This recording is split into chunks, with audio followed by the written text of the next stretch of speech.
Vegetable మార్కెట్లో అయితే ఈరోజు వెండర్స్ పూర్తిగా కూడా రోడ్ల మీదకి వచ్చి తమ నిరసన వ్యక్తం చేస్తున్నారు. దానికి ప్రధాన కారణం మున్సిపల్ అధికారులు ఎటువంటి ముందస్తు చర్యలు ముందస్తు నోటీసులు లేకుండా కూడా ఇక్కడ షాపులు తొలగిస్తున్నారు. మేము ఎంతకాలంగా ఇక్కడే షాపులు పెట్టుకొని మేము జీవనం సాగిస్తున్నాము. ఇప్పుడు మున్సిపల్ సిబ్బంది వచ్చేసి మేము తొలగించడం పట్ల కూడా మేము పూర్తిగా నష్టపోతున్నాం. మేము రోడ్డును పడే పరిస్థితి ఉంది. కొన్ని అప్పులు చేసి వ్యాపారాలు చేస్తున్నాం ఎన్నో సంవత్సరాలుగా కూడా అని చెప్పేసి ఆవేదన వ్యక్తం చేస్తున్న పరిస్థితి ఇప్పుడు మనం విజువల్స్లో చూస్తున్నాను. మున్సిపల్ శాఖ సిబ్బంది షాపులు లోపల పచ్చి సరుకు ఉండగానే పైన తొలగించడం పట్ల కూడా వ్యాపారస్తులు తమ ఆవేదన వ్యక్తం చేస్తున్నారు. ఎందుకంటే ఇది గంటల వ్యవధిలోనే కుళ్ళిపోయే సరుకు కాబట్టి మేము పూర్తిగా నష్టపోతాము, మమ్మల్ని ఆదుకోవాలి, మా గోడును వినాలని చెప్పేసి కూడా తమ ఆవేదన వ్యక్తం చేస్తున్న పరిస్థితి.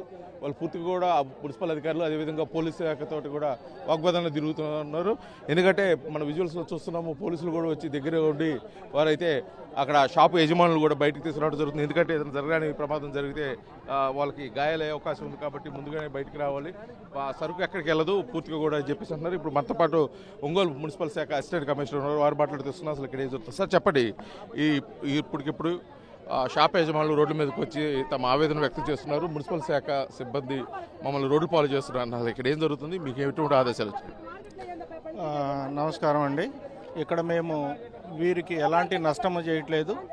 ఆక్రమణలో ఉన్నటువంటి షాప్ రూములు ఉండి ఇక్కడ ఆక్రమించుకొని స్థలాలని, రోడ్లని, ఖాళీ స్థలాలని, పార్కింగ్ ప్లేసులని ఆక్రమించుకొని ఎవరైతే ఉన్నారో వాళ్ళను మాత్రమే ఖాళీ చేసి వాళ్ళకి కేటాయించిన షాప్ రూముల్లోకి వెళ్ళమంటే చెప్పడం 3 రోజుల నుంచి మైక్ ద్వారా అనౌన్స్ చేయడం కూడా జరిగింది. మేము ఎవరికి కూడా ఎలాంటి నష్టం చేయట్లేదు.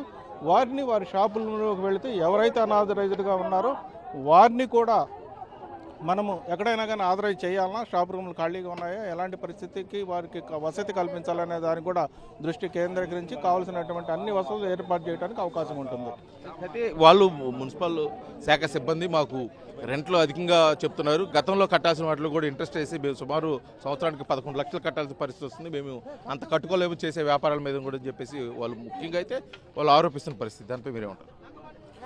ఇది గవర్నమెంట్ వారి నిర్ణయమేనండి. ప్రతి ఊర్లో కూడా ఎవరైతే షాప్ రూములు ఎవరికి అద్దెకిచ్చినా సరే, ఏ పురపాలక సంఘం కానీ కార్పొరేషన్ కానీ ఎవరికైతే రెంట్లకు ఇస్తారో వారికి సమయం లోపల, నిర్దిష్ట సమయం లోపల, నిర్దిష్ట డేట్ లోపల వారికి చెల్లించమని చెప్పేసి ఆల్రెడీ వాళ్ళకి ఇచ్చే ఉత్తర్వుల్లోనే ఉంటాయి.